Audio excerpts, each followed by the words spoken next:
हम तो दू गोटी का गढ़े करब, हम तो दू गोटी का गढ़े करब, सवतिनिया से झगड़ा करबे कर, सवतिनिया से झगड़ा करबे कर।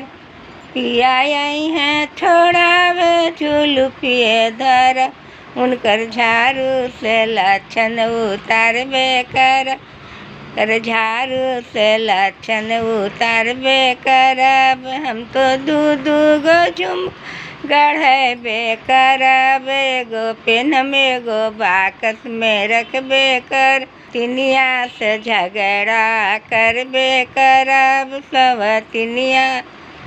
पिया आई हैं छोड़ावे जुलुफिए धरब, उनकर झाड़ से लक्षण उतारबे